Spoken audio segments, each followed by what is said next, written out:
Hello students, आज के video में हम लोग डिस्कस करेंगे Lord Byron as revolutionary poet. Okay, इनको रेवोल्यूशनरी पोएट कहा जाता है। क्यों कहा जाता है, तो इस क्वेश्चन का आंसर हम लोग डिस्कस करेंगे। तो चलो शुरू करते हैं। दो Byron was not as intellectual as Shelley, वो शैले की तरह इंटेलेक्चुअल तो नहीं थे। His attitude towards life was profound and convincing, और उनका जो एटीट्यूड था लाइफ की तरफ वो प्रोफाउंड था और कन्विंसिंग था। He was never happy with the going on customs of the society, वो कभी भी खुश नहीं थे। मतलब जो कस्टम्स सोसाइटी में प्रैक्टिस किए जा रहे थे उनको देख के वो कभी भी खुश नहीं होते थे। मतलब उनको चीज़ें पसंद नहीं थी, ठीक है। और जब किसी को ऐसी चीज़ें पसंद नहीं होती, कुछ लोग तो वैसे ही उसको नापसंद करके सड़ सड़ के अजीब से मुंह बना बना के मर जाते हैं। लेकिन कुछ लोग ऐसे होते हैं, वो जब उनको जब चीज़ें कुछ पसंद नहीं आ रही होती ना, तो वो किसी और ही तरह से सोचते हैं। वो कहते हैं हम इनमें कैसे रेवोल्यूशन ला सकते हैं, हम इनको कैसे चेंज कर सकते हैं। तो लॉर्ड बायरन भी उनमें से ही एक थे। Okay, he wanted to bring about a revolutionary change in society, जिसकी अभी मैं बात कर रही थी। This longing for regeneration makes him a great revolutionary poet and men's lover. और ये जो मतलब उनके अंदर ये जो थी ना, मतलब एक स्पिरिट के उनने मतलब इस सारी मतलब जो सोसाइटी है इसके अंदर चेंज लेके आना है। तो इसी चीज़ ने उनको एक ग्रेट रेवोल्यूशनरी पोएट बनाया और मेंस लवर बनाया।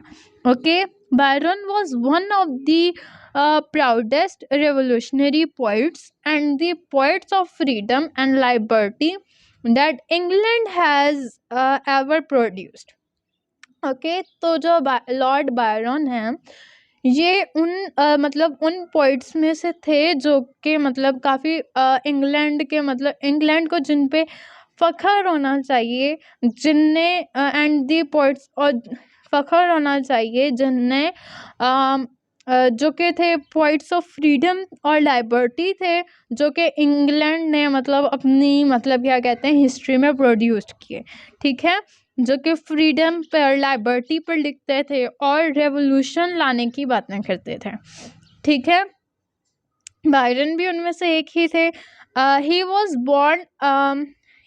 born rebel and the fire of liberty and hatred for tyranny burned furiously in his vein. तो यहाँ पर वो कह रहे हैं मतलब ये एक एज अ रिबल बॉर्न हुए थे एंड दी और इनके अंदर लिबर्टी की एक आग जलती थी, ठीक है। और वहाँ पर जो और इनके अंदर इनकी जो रगें थी उसके अंदर नफ़रतें दौड़ती थी, मतलब इस सोसाइटी की मतलब कस्टम्स ऑफ सोसाइटी जो वहाँ पर चल रहे थे, मतलब उनके लिए इनकी रगों में नफ़रत दौड़ती थी, ठीक है। Art for art's sake, says Courthope, was abhorrent to his genius. He was the avatar of the revolutionary movement, where every thought was prompted by revolt against the moral postulates of society. Sorry, एक minute. From his childhood, Byron was a great fighter and stood vigorously against all forms of tyrannies and oppression. Okay, जो Byron थे जब ये मतलब अपने childhood से ही एक ग्रेट फाइटर थे और मतलब बहुत ही जोश के साथ खड़े हो जाते थे अगर कोई भी मतलब इस तरह की टायरनीज और ऑपरेशंस वाली एक्टिविटीज़ हो रही होती थी। Okay, from childhood he had been a fighter, मतलब फ्रॉम चाइल्डहुड से ही एक फाइटर थे। सेस लेफ्केडियो हर्न, ये कहा है लेफ्केडियो हर्न ने, ठीक है। And he was not in the least afraid to fight society, और ये कोई लीस्ट अफेयर में नहीं थे कि इनने सोसाइटी से फाइट ही करनी है, लेकिन बस ये उसके अगेंस्ट थे और मतलब ये बोलने की पावर रखते थे। ठीक है, मतलब लड़ते नहीं थे, मतलब अगर ज़रूरत हो तब लड़ भी लेते थे, लेकिन ये अगेंस्ट थे और उसको शो कराते थे कि मैं अगेंस्ट हूँ और जो भी था। ठीक है, Byron was a great advocate of outcast. वो आउटकास्ट के ग्रेट एडवोकेट थे and oppressed people and always stood for the difference between liberty and freedom. और ऑप्रेस्ड पीपल और जो मतलब जो दबे हुए लोग थे और उन सब के लिए हमेशा खड़े होते थे और उनके लिए लिबर्टी और फ्रीडम की मतलब उसके लिए स्टैंड लेते थे। ठीक है, in what ever shape and what ever he found oppression and tyranny, he considered it his religious duty to strike boldly at them with all the vigor of a great rebel।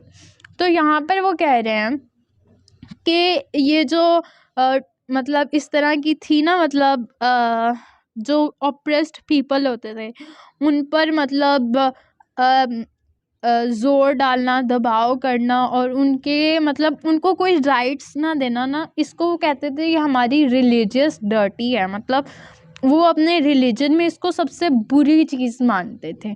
ठीक है, और वो इसके ख़िलाफ़ बहुत ही जोश के साथ खड़े होते थे और इसके ख़िलाफ़ बाकायदा लड़ते थे। ठीक है, नेक्स्ट अगर हम चलें तो इनको कहा जाता है पोएट ऑफ फ्रीडम। इनको फ्रीडम का पोएट कहा जाता है। He stood for personal liberty and liberty of Nations. ये पर्सनल लिबर्टी की भी बात करते थे, उसके लिए भी खड़े होते थे, और दूसरा ये नेशंस लिबर्टी के लिए भी खड़े होते थे। ठीक है, his views were determined by a powerful and positive believe in the work of individual man. और इनके जो व्यूज़ थे वो बहुत पावरफुल थे एंड पॉजिटिव बिलीव थे वर्क में एक इंडिविजुअल मैन के। मतलब एक जो मैन है उसकी एक अपनी सेल्फ रिस्पेक्ट होनी चाहिए, उसकी अपनी एक पावर होनी चाहिए। ये उस साइड पर थे। जिस तरह फॉर एग्जांपल अगर हम इंडिया और पाकिस्तान की बात करें तो इंडिया से गांधी और पाकिस्तान से कायदे आज़म, तो ये दोनों भी तो इसी किस्म के लोग थे। ठीक है, मतलब ये अपने बारे में भी सोचते थे और ये एक मतलब इंडिविजुअल मैन के बारे में भी ये सोचते थे उनकी लाइफ के लिए, और उनके लिए स्टैंड लेते थे। तो ये भी उनमें से ही एक पोएट थे, और इनका ये स्टैंड लेना और ये सब कुछ क्या बन गया, एक रेवोल्यूशन बन गया जिसने एक बहुत ही बड़ा चेंज लाया सोसाइटी में। ठीक है, मतलब चेंज एकदम से तो नहीं आ जाता। अक्सर लोग मतलब चेंज लाते लाते मर जाते हैं, लेकिन उनके मरने के बाद उनके वर्क के थ्रू बाद में चेंज खुद ब खुद आ जाता है। तो मतलब उनका रोल ज़ाया नहीं जाता जो एक बार खड़े होते हैं। ओके, क्योंकि लोग उनकी एग्जाम्पल्स भी बाद में देते हैं और पता नहीं क्या क्या। He fought for the cause of liberty and went to Greece to support the Greeks in their struggle against tyranny. और ये मतलब लिबर्टी के लिए लड़ते थे और ग्रीस भी ये गए ताकि ये ग्रीक्स को सपोर्ट कर सकें अगेंस्ट टायरनी के स्ट्रगल करने में। It is better to compare Shelley and Byron. मतलब ये अच्छा होगा अगर हम शेले और बायरन को कंपेयर करें, क्योंकि शेले थॉट ऑफ द फ्यूचर, क्योंकि जो शेले थे वो फ्यूचर के बारे में सोचते थे and inspired by an ideal future, और वो एक आइडियल फ्यूचर से इंस्पायर थे। ठीक है, Byron attacked tyrants whenever they existed and pleaded the cause of oppressed humanity. और मतलब ये जब भी किसी टायरेंट्स को देखते थे या उनका मतलब कहीं भी जिक्र होता था तो उन पे ये अटैक कर देते थे बायरन। ठीक है, मतलब उनके खिलाफ बहुत मतलब ये लिखते भी थे, और अगर रियल में देखें तब भी वो उन पर अटैक कर देते थे क्योंकि ये एक फाइटर भी थे। और दूसरा ये मतलब ऑप्रेस्ड ह्यूमैनिटी के बहुत ज़्यादा उसके जो काजेस थे उनके भी पीछे पड़े हुए थे कि ये वजहें, और उनको भी वो ख़त्म करते थे। he wished to Stearman to revolt to rid them of their monarchies and make the world free for free persons. Okay, तो ये चाहते थे कि जो वर्ल्ड है ना, इसके अंदर से जितनी मोनार्चीज हैं, मतलब इस तरह की जो बुरी चीज़ें हैं ना, वो सारे निकल जाए और ये जो वर्ल्ड है ये फ्री हो जाए, एक मतलब एक फ्री पर्सन के लिए, मतलब जो इंसान आज़ाद रहना चाहता है उसके लिए ये वर्ल्ड आज़ाद हो जाए, मतलब वो जो चाहे कर सके। अगर कोई इंसान मतलब पुअर है तो उसको हम इतना दबाते हैं कि मतलब वो सुसाइड करने पर आ जाता है। तो मतलब इस तरह की ये चीज़ें नहीं चाहते थे अपनी सोसाइटी में, ठीक है। Byron accused his countrymen of arraying their strength on the side of tyranny and stated that freedom could be positive when the powerful obstacles, thrones and courts were removed. तो वो कहते हैं कि मतलब वो एक्यूज करते थे अपने कंट्री मैन को कि वो अपने आप को मतलब ऐसे अरेंज करें कि अपने आप को वो स्ट्रेंथ बना ले टायरनी के अगेंस्ट, और एक फ्रीडम, और कहते थे कि ये जो फ्रीडम है ना ये तभी पॉसिबल है अगर हम सारे पावरफुल होके इन सारी ऑब्स्ट्रकल्स को और इन सारी चीज़ों को मतलब रिमूव कर दें। और मतलब क्योंकि अब वहाँ की जो कोर्ट्स वगैरह थी उनमें भी यही सब कुछ था, मतलब अगर कोर्ट किसी की कंट्री का मतलब वहाँ के सिस्टम सही ना हो ना कोर्ट के, तो वाली कंट्री में किसी को इंसाफ नहीं मिल सकता, किसी को जस्टिस नहीं मिल सकता, और जहाँ पर जस्टिस नहीं मिल सकता उसी के खिलाफ बायरन बोल रहे थे, ठीक है। Byron was a faithful follower of the principles of French revolution. वो फ्रेंच रेवोल्यूशन के फेथफुल फॉलोवर थे, लाइक अदर्स ह्यूमैनिटेरियंस, जैसे और ह्यूमैनिटेरियंस होते हैं उनकी तरह ही। Byron was affected by the misery of the people in France all over Europe, लेकिन ये अफेक्ट हुए थे मतलब लोगों की माइजरी से जो फ्रांस में थे all over the Europe. He had a profound compassion for the apprised people, और इनके अंदर एक हद से ज़्यादा मतलब पैशन था कि जो अप्रेस्ड पीपल है ना उनके खिलाफ मतलब उनके लिए इन्हें लड़ना है, उनको उनका हक दिलाना है, उनके साथ जस्टिस उनके लिए मतलब इन्हें मतलब उनको इंसाफ दिलवाना है, ठीक है ना। ही रिमेंड मोर देन अदर, अभी नेक्स्ट चलते हैं। मोर देन अदर रोमांटिक्स, मतलब ये बाकी सारे रोमांटिक्स से ज़्यादा देर तक रहे थे। A faithful follower of the principles of the revolution, और एक फेथफुल मतलब फॉलोवर थे प्रिंसिपल्स ऑफ रेवोल्यूशन के। Much more than Wordsworth and the Coleridge, और वर्ड्सवर्थ और कॉलरेज से कहीं ज़्यादा, ठीक है। वो after their first enthusiasm for the revolution surrendered to caution and skepticism।